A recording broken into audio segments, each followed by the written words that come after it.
Ya, salam pemirsa, berjumpa lagi bersama kami dalam pembahasan buku Sekolah Sahabat yang judul besarnya masih tentang pemberontakan dan penembusan. Ya, kita akan melihat bagaimana nabi-nabi yang sebelum kita, ya bagaimana kerajaan-kerajaan yang akan Tuhan tuntun, ya yang akan Tuhan gunakan, ya nabi-nabi yang akan mengamarkan, ya akan pekabaran terakhir daripada dunia ini, dan bagaimana kita bisa mengambil pelajaran itu dan kita praktekkan di dalam kehidupan kita sehari-hari.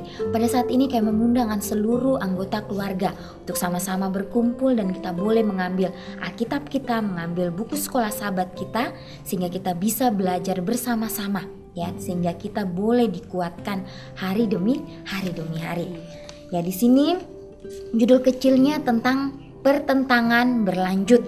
Ayatnya terdapat di dalam Nehemia 2 ayat 18, dikatakan, "Ketika aku beritahukan kepada mereka betapa murahnya tangan Tuhanku yang melindungi aku dan juga apa yang dikatakan raja kepadaku, berkatalah mereka, kami siap untuk membangun, dan dengan sekuat tenaga mereka mulai melakukan pekerjaan yang baik itu." Ya, bila kita membandingkan kehidupan Daud, Elia, Hizkia, Ester dan Nehemia, tema yang sama muncul. Tuhan sanggup menggunakan orang yang tampaknya kecil untuk meredakan gelombang kejahatan. Melalui beberapa cerita tersebut, kita dapat melihat bahwa meskipun ada kendala yang luar biasa, kita tidak perlu untuk tunduk di bawah kejahatan hebat. Wah, jadi sangat luar biasa ya. Sebaliknya kita dapat berdiri teguh, ya, tetapi hanya dalam kuasa Tuhan yang setia kepada janji-janji perjanjiannya yang digenapi bagi kita dalam Yesus. Ketika umat Tuhan bertahan dalam kekuatannya, mereka akan melihat bahwa kuasa kejahatan tidak cukup untuk akhirnya menang. Wah, fokus dan tantangan adalah agar kita bersukacita dalam kelepasannya. Ini tidak selalu masuk akal dalam konteks tantangan luar biasa yang kadangkala menjebak kita. Tantangan yang jauh lebih besar dari diri kita sendiri, bersukacita dalam kelepasan dari Tuhan sebelum kelepasan itu datang, adalah tindakan iman dan ibadah. Ya, bukan konsekuensi logis dari apa yang terjadi di sekitar kita. Di sisi lain, karena apa yang telah Kristus lakukan bagi kita, percaya pada kesetiaan Tuhan sesungguhnya adalah satu-satunya hal logis yang bisa kita lakukan. Ya, jadi ini sangat luar biasa sekali, di mana Daud, Elia, Hizkia, Ester dan Nehemia, mereka bisa berdiri teguh walaupun banyak kejahatan di tengah-tengah mereka. Ya, jadi inilah gambaran kita pada saat ini. Ya, kita hidup di dunia ini, kejahatan begitu luar biasa. Ya, kejahatan di mana-mana, pengeboman, penembakan, pencurian, pembunuhan, banyak sekali. Ya, tapi bagaimana kita tidak terpengaruh? Ya, kita tetap mempertahankan akan firman Tuhan di dalam kehidupan kita. Ya, khususnya di sini, ya, masing-masing keluarga kita, bagaimana kita bisa ya menyatukan hati kita di keluarga dulu, ya, di keluarga kecil kita, sehingga kita sanggup untuk saling membantu satu dengan yang lainnya. Ya, inilah yang dilakukan oleh para orang-orang yang sudah mendahului kita. Ya, inilah contoh yang harus kita tiru. Ya, dikatakan di sini Tuhan sanggup menggunakan orang yang tampaknya kecil. Ya, Dia sanggup menggunakan kita, manusia yang lemah. Ya, kalau kita mau, ya kalau kita mau menyerahkan kehidupan kita kepadanya, maka Dia akan menggunakan kita sesuai dengan kehendaknya. Ya, di sini dikatakan ketika umat Tuhan bertahan dalam kekuatannya, mereka akan melihat bahwa kuasa kejahatan tidak cukup kuat untuk akhirnya menang. Ya, kuasa kejahatan itu akan kalah. Ya, karena Tuhan ya sanggup ya mengalahkan semuanya itu, bukan karena kekuatan kita manusia, tapi oleh karena kekuatan Tuhan, ya. Dan juga di sini dikatakan bersukacita dalam kelepasan dari Tuhan sebelum kelepasan itu datang adalah tindakan iman dan ibadah. Ya, jadi bagaimana kita mengimani ya kelepasan yang daripada Tuhan, ya, sebagaimana Tuhan, ya, dia mempunyai suatu iman yang luar biasa bahwa dia sanggup untuk menyelamatkan kita manusia, ya, dan kita juga harus mempunyai iman seperti Yesus itu, ya, sehingga dia juga dapat melepaskan kita, ya. Dan bila mana apa yang kita bisa capai melalui doa dan penyerahan yang sungguh-sungguh kepada Tuhan, karena kita sebagai manusia sendiri kita tidak sanggup kalau kita sebagai manusia sendiri. Karena kalau kita lihat sebagaimana Daud, Goliat dan Batseba, mereka adalah orang-orang yang posisinya sangat luar biasa. Mereka mempunyai potensi yang sangat luar biasa dalam kehidupannya, tetapi ingat bahwa mereka bisa jatuh oleh karena mereka bergantung pada pengetahuan mereka sendiri, atau bergantung pada kesombongan atau diri mereka sendiri, sehingga itu membawa mereka kepada satu dosa yang mereka lakukan. Di sini dikatakan bahwa orang-orang yang berada di ketinggian bisa merosot jatuh. Setan menyatakan pertentangan besar itu nyata, dan kalau kita tidak berhubungan dengan Tuhan, maka orang baik pun dapat menjadi mangsa musuh kita. Jadi sangat luar biasa. Di sini menghimbau kepada kita bahwa kita harus menjalin hubungan yang terus-menerus bersama dengan Tuhan. Bukan hubungan hari ini dan besok tidak, besoknya lagi baru kita datang kepada Tuhan, tetapi hubungan yang terus dan terus-menerus, di mana pada saat kita berhubungan dengan Tuhan, maka itu akan menguatkan kita, akan memberikan kita tembok-tembok di mana pada saat serangan itu datang, kita dapat dilindungi. Kalau kita berhubungan dengan Tuhan, Tuhan sanggup memberikan kita satu perlindungan yang sangat luar biasa, seperti yang tadi Ivan katakan bahwa kuasa kegelapan pun tidak sanggup untuk mendapatkan kemenangan karena Tuhan yang melindungi kita. Sangat luar biasa.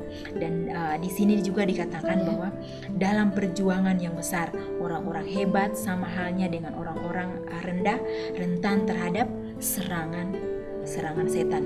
Namun Tuhan mau bekerja sama dengan orang yang benar-benar bertobat. Jadi pada saat kita mungkin kita sebagai manusia, kita sering merasa bahwa saya sanggup melewati semuanya. Tetapi ingat bahwa kita ini hidup di dunia yang berdosa ini. Setan mulai membutakan kita dengan setiap keadaan kita, sehingga kita tidak sadar kita sudah terjerumus dalam jerat-jerat setan. Sebagaimana yang tadi saya katakan bahwa contoh-contoh orang, walaupun orang yang potensinya sangat luar biasa, dia mendapatkan kedudukan yang sangat luar biasa, tapi mereka bisa jatuh. Tapi ingat, bila mana kita mau bergantung sepenuhnya kepada Tuhan, dari hari ke hari kita harus melatih kehidupan kita, hari ke hari latih, dan step by step kita akan berjalan bersama dengan Tuhan. Kalau kita tidak melatih diri kita mulai sekarang, bagaimana kita akan sanggup melewati tantangan yang ada di depan kita? Itu perlatihan berjalan bersama dengan Tuhan. Dan di sini dikatakan bahwa Tuhan mau bekerja. Di mana Dia bekerja? Pada orang yang benar-benar mau bertobat. Seperti apa itu kita Tuhan menilai orang-orang yang bertobat? Itu dengan penyerahan yang sungguh-sungguh pada Tuhan. Bahwa kita sendiri, kita tidak sanggup untuk menghadapi semuanya. Hanya kuasa Tuhan yang menyanggupkan kita untuk berjalan ke depan, di mana kita akan melihat keajaiban-keajaibannya, sebagaimana Raja Daud, dan juga dia mengalahkan Goliat, Batseba, dan lain sebagainya. Orang-orang contoh-contoh dalam Alkitab, mereka bisa mengalahkan setan atau tantangan-tantangan dalam kehidupan mereka karena mereka terus bergantung kepada Tuhan. Ya, jadi banyak manusia yang Tuhan pakai tidak luput juga dari setiap kesalahan. Ya, jadi inilah yang contoh yang bisa kita ambil. Ya. Contoh yang sangat indah yang bisa kita ambil, sehingga itu boleh kita lihat Ya, kalau saya melakukan hal seperti itu berarti akan membawa akibat, ya, akibat yang mungkin membawa orang lain juga terseret dalam persoalan kita. Ya, jadi kita harus memang memikirkan dengan matang setiap tindakan yang kita akan lakukan, ya. Jangan sampai tindakan itu dapat membuat orang lain tersakiti, ya. Sehingga inilah yang kita harus ambil intinya dalam kehidupan kita. Ya, bukan kita mengikuti, oh, tidak apa-apa, kita berbuat salah saja nanti baru kita bertobat. Ya, tidak seperti itu. Ya, tapi contoh ini membuat kita supaya kita lebih baik lagi, ya, lebih baik lagi dari hari ke sehari.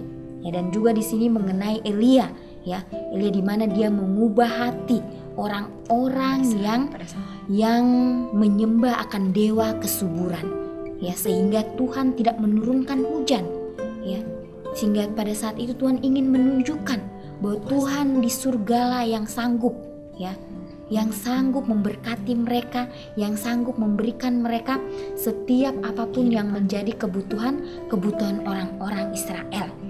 Ya, dan di sini dikatakan hanya kuasa Tuhan sendirilah yang mempertahankan detak setiap jantung, tetapi dia tidak mau memaksa satupun detak jantung itu untuk mengikutinya.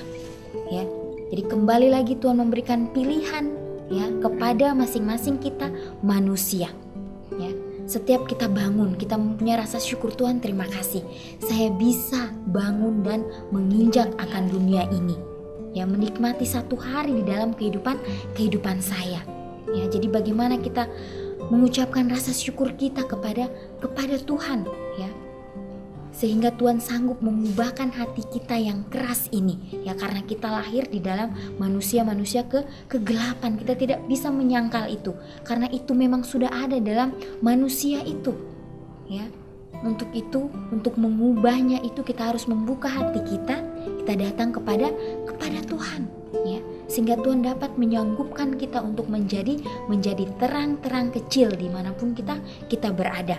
Ya, kalau misalkan gelap, lampu padam, ya, gelap, kalau ada setitik cahaya maka dia akan menerangi, ya, akan kelihatan titik itu, ya, akan kelihatan cahaya yang hanya setitik saja. Ya, jadi itulah yang harus kita renungkan dalam kehidupan kita sebagaimana Elia. Ya, dia boleh menjadi terang, ya, walaupun pada saat itu dia sendiri, ya, banyak pertentangan yang dia hadapi, tapi dia tahu Tuhan di surga akan menyertainya. Ya, bagaimana kita mempunyai, ya, iman sebagaimana Elia ini, ya, dia ingin, ya, menghidupkan setiap apa yang sudah tertulis, apa yang sudah Tuhan sudah katakan kepada Elia, ya. Dan juga di sini kalau kita baca lagi, ya, dikatakan bahwa Tuhan menggunakan Hizkia juga. Pada saat Hizkia dalam pemerintahannya, dia adalah raja yang kelihatan baik di mata Tuhan.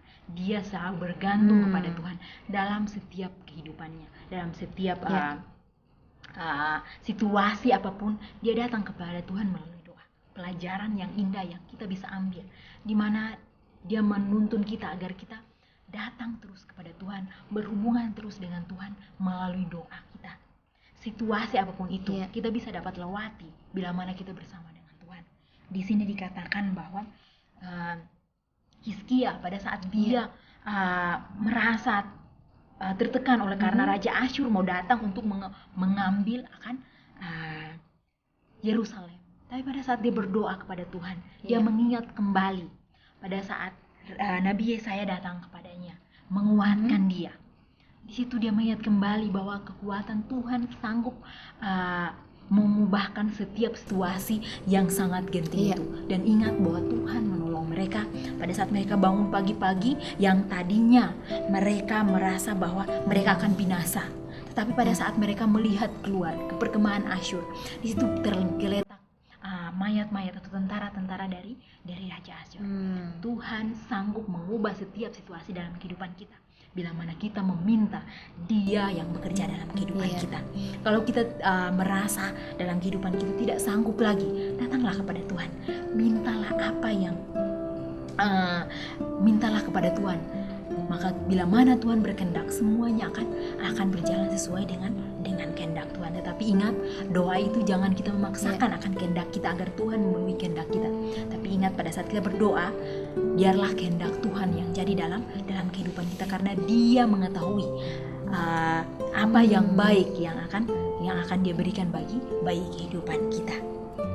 Ya, dan juga di sini mengenai Esther ya, tadi sebelumnya mengenai Esther mendapat dirinya sebagai, dia dipilih sebagai ratu, meskipun pengangkatannya sebagai ratu ini melalui rute yang agak berbeda dengan yang dijalani contohnya seperti Yusuf, seperti Daniel.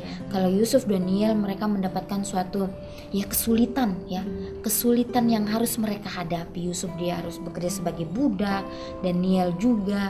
Ya, tapi di situ mereka menjalaninya oleh karena mereka percaya bahwa Tuhan akan menyanggupkan mereka. Ya, Esther ya dia langsung dipilih menjadi ratu. Ya, mungkin di situ juga dia mengalami suatu, pada saat sudah terpilih menjadi ratu, ya disitulah ya hal ujian datang kepadanya, di mana orang-orang bangsanya akan dibinasakan. Ya, tapi di situ dibilang, di sini katakan dia datang kepada Tuhan dengan beribadah. Ya, dia meminta pertolongan dari Tuhan. Ya, jadi Tuhan melihat masing-masing kesanggupan dari kita masing-masing ya. Dan itulah janji Tuhan. Ya, bila mana kita mendekatkan diri kita kepada Tuhan, maka Tuhan akan mendekatkan diri kepada kita dan Tuhan akan menyanggupkan masing-masing kita. Ya, di sini sungguh menarik bahwa masalah itu berawal dari ibadah. Ya, sangat menarik sekali. Ya, dari ibadah dia mengajak dayang-dayangnya, dia mengajak Mordekai, dan Mordekai mengajak semua bangsa ya untuk beribadah kepada Tuhan, untuk berdoa sungguh-sungguh kepada Tuhan, berpuasa dan berdoa. Ya, itulah yang dilakukan oleh Esther ya. Oleh karena dia yang menerima setiap ajaran-ajaran firman Tuhan ya dari hari ke hari, sehingga dia bisa kuat, sehingga dia bisa teguh ya dalam mempertahankan akan kebenaran firman Tuhan. Dan juga contoh dari Esther sangat luar biasa ya, bagaimana dia memiliki suatu iman bahwa dia akan menghadap raja tanpa dipanggil. Coba kita bayangkan, mungkin dalam situasi seperti itu kita sebagai manusia mungkin kita juga mundur dari semua satu rintangan itu. Tapi ingat, pada saat dia meminta untuk berdoa, dia mempunyai satu pengaruh yang sangat luar biasa, itu berdoa kepada Tuhan. Hal yang sangat luar biasa, apa kita bisa menjadi pengaruh kepada orang lain untuk datang berbalik kepada Tuhan, atau kita malah menjerumuskan orang itu kepada dosa dan dosa lagi. Tapi bila mana kita mempunyai iman sebagaimana Esther miliki, dia membawa baik dayang-dayangnya, baik bangsanya, pamannya, untuk berdoa kepada Tuhan, meminta dengan sungguh-sungguh. Pengaruh apa yang dalam kehidupan kita setiap hari untuk dapat mempengaruhi orang lain, untuk menjangkau mereka lebih dekat kepada Tuhan, atau pengaruh yang sebaliknya. Biarlah kita dapat merenungkan itu dalam kehidupan kita, agar apapun yang kita lakukan, bila mana kita terus berhubungan kepada Tuhan, maka pengaruh yang sama sebagaimana Esther punya pengaruh kepada bangsanya melalui permohonan dia untuk semua berdoa, semua berpuasa untuk dapat Tuhan memberikan jalan keluar bagi mereka. Tuhan menyanggupkan Esther untuk menjadi pengaruh yang baik bagi bangsanya. Kita pun bila mana kita minta kepada Tuhan, Tuhan dapat memberikan kita pengaruh yang sangat luar biasa untuk menolong orang datang kepada Tuhan, mendekatkan diri kepada Tuhan, menjalin hubungan lagi dengan Tuhan. Dan pada di sini pun Tuhan sangat setia dalam kehidupan kita masing-masing. Mungkin kita bisa lihat kesetiaan Tuhan itu dari hal-hal yang terkecil dalam kehidupan kita sehari-hari. Sinar matahari pagi, pada saat kita bangun dari tidur kita melihat sinar matahari pagi. Itulah rasa syukur kita bahwa Tuhan masih setia dalam kehidupan kita. Udara yang segar, kicauan burung. Di sini dikatakan bahwa kesetiaan Tuhan itu selalu dan selalu ada untuk umat-umatnya. Bila mana kita mau agar kesetiaan Tuhan hadir terus dalam kehidupan kita, bercalinlah hubungan bersama dengan Tuhan. Maka kita akan dapat melihat bahwa kuasa kesetiaan Tuhan itu tidak pernah meninggalkan kehidupan kita, sebagaimana orang-orang di zaman yang dulu, yang tadi kita sudah pelajari, Daud, Esther, Hizkia, itu menolong kita untuk yakin bahwa Tuhan juga bisa menerima kesetiaan Tuhan dalam kehidupan kita. Ya, begitu juga dengan Nehemia ya. Kalau kita mengingat Nehemia, dia mempunyai pengaruh pada saat itu ya, yang kuat sehingga dia mendapatkan kasih karunia daripada raja dan dia diizinkan untuk kembali dan membangun kembali Yerusalem. Ya, di sini oleh karena doa yang dia layangkan kepada Tuhan. Ya, jadi betapa pentingnya kita berdoa. Ya, betapa pentingnya kita mendekatkan diri kita kepada Tuhan. Ya, sebagaimana Esther, Daniel, sebagaimana Yusuf dan Nehemia. Ya, mereka terus ya mengandalkan Tuhan di dalam kehidupan mereka. Ya, dan meskipun Nehemia tidak lebih dahulu memberitahu para pemimpin mengapa ia datang, ada beberapa orang yang tidak senang dan melakukan semua daya upaya untuk mencegah terlaksananya memperbaiki Yerusalem. Ya. Karena Nehemia tahu bahwa Tuhan akan membantu dia, menyanggupkan dia untuk membangun kembali Yerusalem itu. Ya. Walaupun pada saat hari pertama dia berada di Yerusalem, ya dia tidak lekas-lekas untuk membangun, tapi dia lihat dulu, dia meneliti situasi di tempat itu, ya, sehingga pada saat dia membangun, ya dia membangun dengan betul-betul mempunyai suatu kekuatan yang luar biasa. Ya, dia merangkul orang-orang pada saat itu sehingga mereka bisa kerjasama, ya, mereka menyatukan hati mereka, ya. Mereka sama-sama mempunyai roh yang sama ya untuk membangun kembali akan Yerusalem itu. Ya, jadi ini suatu pelajaran yang indah bagi kita. Bagaimana kita di jemaat-jemaat kita, ya, kita boleh bekerja sama satu dengan yang lainnya.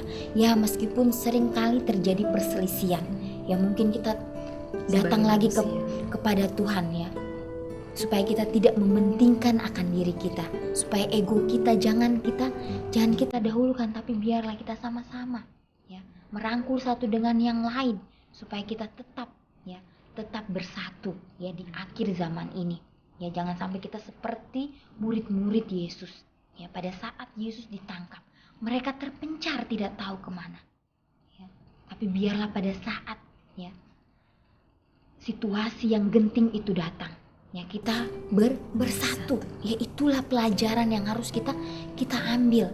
Ya, kita tetap bersatu. Ya, kita harus berdoa, Tuhan berikan saya roh kerendahan hati itu ya, sehingga saya bisa menerima ya apa yang orang akan menggeritik, yang memberikan saya kekuatan, memberikan saya supaya saya lebih lagi memperbaiki akan kehidupan saya. Ya, sehingga apapun yang orang katakan kepada kita bisa terimanya dengan rasa sukacita ya, karena orang lain menegur kita bukan karena untuk apa-apa tapi untuk memperbaiki ya akan kehidupan kita. Mungkin kita salah ya, kita harus berjalan kembali lagi ke jalur yang benar ya, dan inilah yang harus kita minta kepada Tuhan ya, roh kerendahan hati itu ya.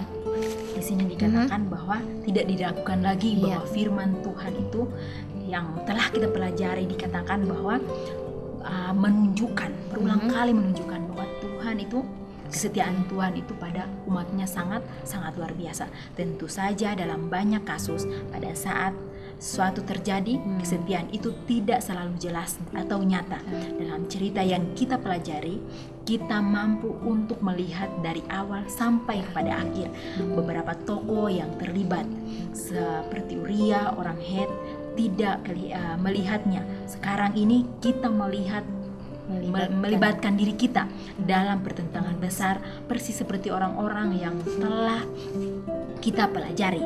Dan bukan hanya mereka, tetapi ada banyak orang lain yang berhasil menuliskannya, tetapi yang tidak selalu hidup untuk melihat segala yang berlangsung dengan baik. itulah sebabnya sangat penting bagi kita sebagai orang Kristen untuk mengingat, terutama di masa-masa sulit.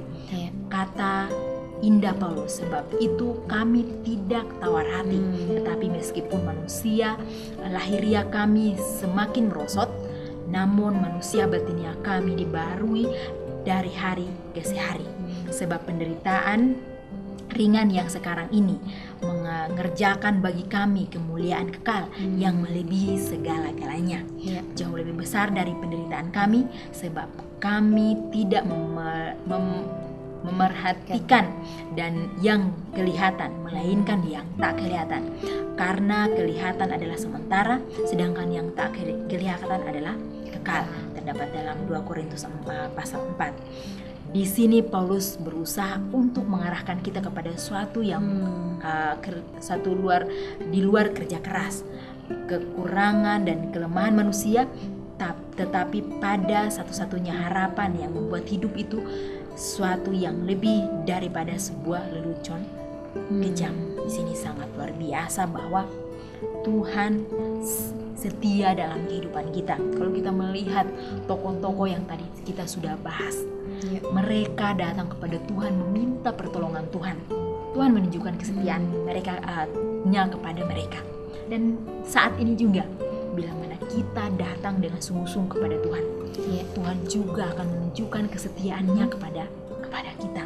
Dan juga Paulus mengatakan bahwa walaupun jiwa kita merosot atau manusia lahiriah kita merosot, tapi manusia batinia kita dibaharui hari ke hari. Sangat luar biasa bila mana kita berjalan bersama dengan Tuhan. Mungkin zona nyaman kita akan disingkirkan sehingga Tuhan dapat bekerja dalam kehidupan kita, sehingga hari ke hari kita lebih menyerupai akan Kristus. Dan bila mana kita mau berdoa, jangan kita berdoa karena kita menuntut sesuatu kepada Tuhan, kita menginginkan sesuatu kepada Tuhan baru kita datang untuk berdoa. Tapi ingat, jadikanlah doa itu sebagai gaya hidup kita, sebagaimana orang-orang ini. Mereka menggunakan doa itu bukan tiba-tiba saja mereka mulai berdoa, tapi mereka sudah menjalin hubungan itu sebelum hal-hal besar terjadi dalam kehidupan mereka. Dan disinilah akan menjadikan mereka kuat pada saat mereka menghadapi situasi yang sangat genting. Kita pun demikian, bila mana kita mau agar kita berhasil dalam situasi di depan kita, berjalan bersama dengan Tuhan, maka kita mulai hari ini kita harus melatih diri kita. Ya, jadi memang pelajaran yang indah, yang sangat luar biasa sekali. Beberapa orang-orang yang sudah disebutkan tadi, inilah pelajaran yang harus kita ambil, kita maknai di dalam kehidupan kita, sehingga kita boleh menyerupai karakter Yesus dari hari ke hari. Jadi kata-kata Paulus itu sangat membuatkan kita, bagaimana kita memfokuskan akan pikiran kita dengan setiap firman-firman Tuhan, nasihat-nasihat firman Tuhan yang kita sudah baca, kita sudah dengar, biarlah itu kita terus memaknainya dalam kehidupan kita, karena itulah yang sangat penting, itulah yang dapat menolong kita supaya kita dapat berdiri teguh, di akhir zaman ini. Karena kesulitan itu kesulitan yang tidak akan pernah kita alami sebelumnya. Jadi sangat luar biasa sekali, hal-hal yang akan terjadi di depan kita. Jadi di sini kita memerlukan kekuatan, persiapan, meminta pertolongan dari Tuhan saja. Jadi memang biarlah kita mengambil komitmen kita masing-masing, untuk saat ini, untuk terus memandang kepada Tuhan, memandang kepadanya dengan membuka hati kita, dengan merendahkan hati kita, bagaimana kita datang kepada Tuhan dengan hati yang hancur, bagaimana kita jatuh di atas batu itu, di atas batu itu, sehingga Tuhan dapat menyanggupkan kita, sebagaimana Yesus pada saat di hari penyaliban itu, dia menangis, dia menangis karena bukan dia mengasihani dirinya, tapi dia menangis karena kita manusia, oleh karena dia akan meninggalkan kita manusia, dia sangat sedih sekali, Itulah bagaimana Yesus mempunyai rasa kasih yang luar biasa bagi masing-masing kita. Ya, begitu pula kita harus ya datang kepada Tuhan ya dengan membuka hati kita, ya dengan hati yang hancur, ya dengan ketidakpura-puraan kita, tapi dengan kesungguh-sungguhan kita, ya sehingga kita boleh menerima akan kasih karunia daripada Yesus, ya. Dan juga bila mana kita merasa bahwa mungkin saat ini kita merasa bahwa saya sudah terlalu jauh, atau saya tidak sanggup lagi untuk kembali. Saat ini ambillah keputusan hari ini, berdoa minta Tuhan dengan sungguh-sungguh agar Dia dapat memberikan kita hati yang baru, hati yang mau dituntun oleh Tuhan. Karena saat sekarang ini adalah persiapan bagi kita. Kalau kita tidak menggunakan kesempatan sekarang ini untuk mengadakan persiapan itu, tidak ada waktu lagi untuk kita untuk persiapan nantinya. Jadi mulai sekarang biarlah kita mengambil komitmen kita, minta dengan sungguh-sungguh kepada Tuhan agar memberikan kita hati yang baru, hati yang mau dituntun olehnya. Itu biarlah menjadi doa kita dan harapan kita dalam kehidupan kita saat sekarang ini. Ya, demikianlah pembahasan Sekolah Sahabat kita pada saat ini. Biarlah ini boleh menjadi berkat bagi masing-masing kita. Kita akan berjumpa lagi di kesempatan yang berikutnya dan Tuhan memberkati.